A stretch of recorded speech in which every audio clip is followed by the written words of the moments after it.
नमस्कार, मैं सुभाष चौधरी। देवभूमि कहे जाने वाले उत्तराखंड के जोशीमठ को लेकर चिंता में सभी डूबे हैं।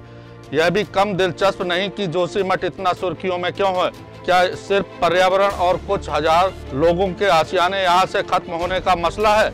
इस बीच एक और खबर यहाँ से गरमाई है कि परौला में धर्मांतरण कराने के आरोपी पादरी और उसकी पत्नी को गिरफ्तार कर लिया गया है। लेकिन यह खबर लगभग गायब है कि उत्तरकाशी जिले में मंदिर में घुसने के अपराध में 5 सवर्णों ने एक दलित युवक को नंगा करके रात भर अंगारों से जलाकर मरणासन हालत में पहुंचा दिया। इसके बाद उसे जिंदा जलाने की कोशिश की। देखिए आगे की विशेष रिपोर्ट। आखिर कितनी दूर है जोशीमठ से उत्तरकाशी? पर पीड़क समाज को इसका अंदाजा भी नहीं होगा कि जोशीमठ और उत्तराखंड में दलित आबादी किस हाल में है। सवर्ण स्टेट उत्तराखंड में जातिवाद की जड़ें और सांप्रदायिक नफरत की विषबेल किस कदर गहराई से बैठी है, इसका अंदाज़ा भी नहीं लग पाता हसीन वादियों और झरनों की खूबसूरती के बीच। प्रतिष्ठित समाचार वेबसाइट जंज्वार के मुताबिक जिला मुख्यालय उत्तरकाशी से करीब 180 किलोमीटर दूर मोरी थाना क्षेत्र के बैनोल गांव निवासी अनुसूचित जाति के अतरलाल का बेटा आयुष 9 जनवरी की शाम को गांव के नज़दीक सालरा स्थित कौल महाराज शिव मंदिर में गया था।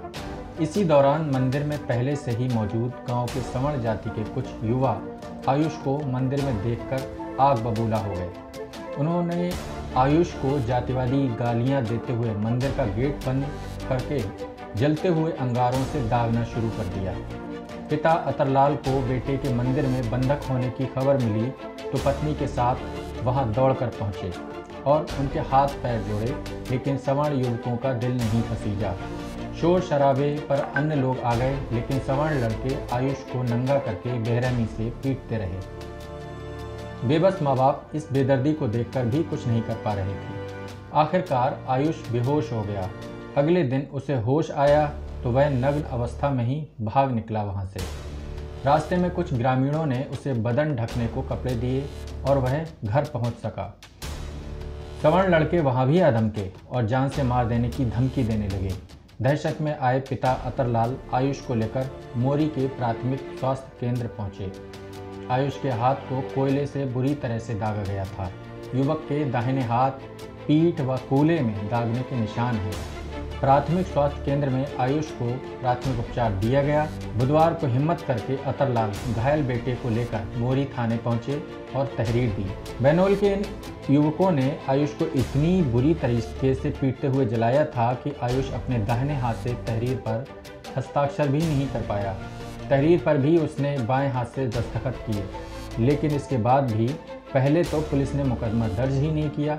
मामला जब तूल पकड़ने लगा तो उच्च अधिकारियों के निर्देश पर ये मुकदमा दर्ज किया जा सका। 22 साल के आयुष 10वीं पास हैं। उसके 2 छोटे छोटे बच्चे हैं। आयुष गांव में ही मेहनत मजदूरी कर अपना परिवार का भरण पोषण करते हैं। उत्तरकाशी अर्पण यदुवंशी ने बताया कि मंदिर में प्रवेश करने पर अनुसूचित जाति के युवक की पिटाई करने के मामले में 5 आरोपित युवक भज्ञान सिंह, चैन सिंह, जयवीर सिंह, ईश्वर सिंह, आशीष सिंह के विरुद्ध भारतीय दंड संहिता की धारा 147, 323, 504, 506 की धाराओं और SC/ST एक्ट की धाराओं के तहत मुकदमा दर्ज किया गया है। जल्द आरोपित युवकों की गिरफ्तारी की जाएगी, ऐसा आश्वासन दिया गया है। पीड़ित युवक के पिता अतरलाल ने बताया कि बैनोल गांव से करीब 8 किलोमीटर की पैदल दूरी पर सालरा के पास कौल महाराज का मंदिर है। हम भी उसी देवता को मानते हैं। इस मंदिर में कोई निर्माण होने पर अनुसूचित जाति के परिवार के सदस्य भी चंदा देते हैं, परंतु अनुसूचित वर्ग के व्यक्तियों के लिए मंदिर में प्रवेश पूरी तरह से वर्जित है। पुलिस बृहस्पतिवार को गांव भी पहुंची।